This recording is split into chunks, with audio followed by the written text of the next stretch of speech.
I'll go the story that when I was, my father was poor, mother poor, my father died when I was young, but I went to a really good high school, scholarships all the way.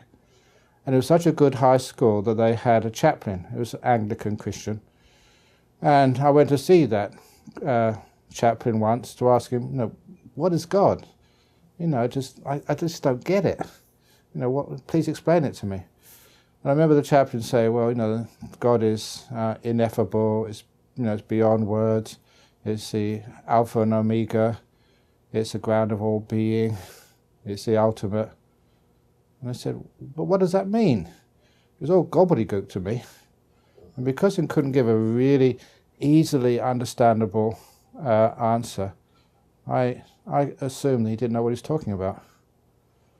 And then later on, when I met a Buddhist monk, I said, what is Nibbana, enlightenment? And they said the same. They said it's ineffable, beyond words. It's the Alpha and Omega, the ground of all being. And when I was at Cambridge, there was a quote from Werner Heisenberg, one of the founders of quantum physics.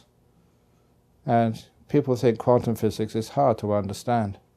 But he is quoted as saying that if you understand quantum physics, if you really understand it, you can explain it to the barmaid serving you a beer in the pub.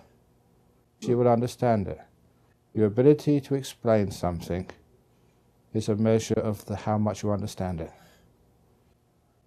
Yeah, and so anyway, later on, you learn how to explain Nibbana, enlightenment. And it's a story, so it'll take a couple of minutes.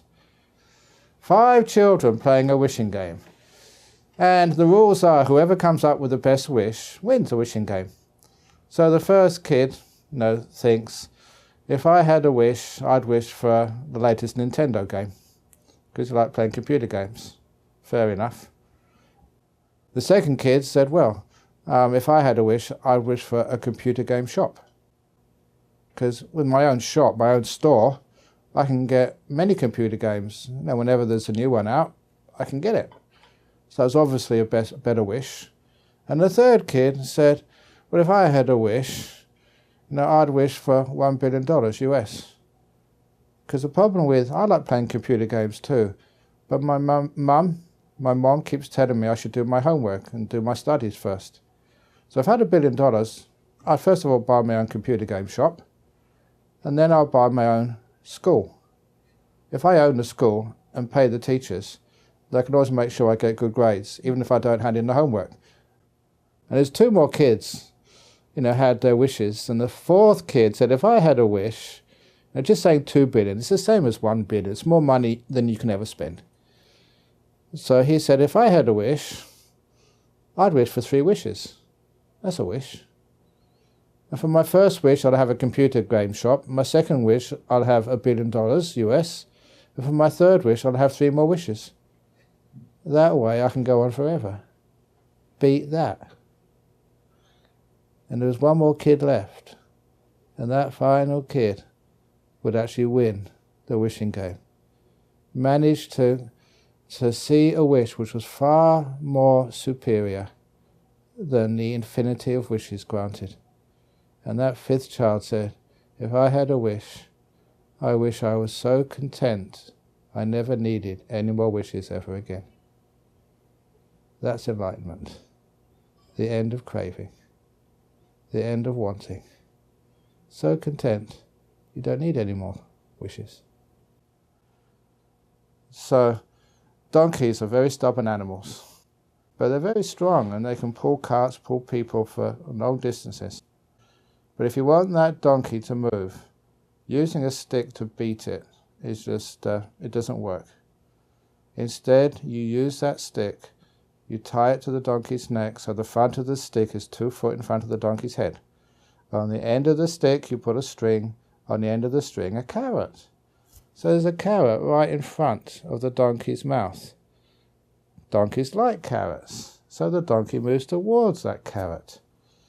But when it moves, the stick moves, the string moves, and the carrot moves.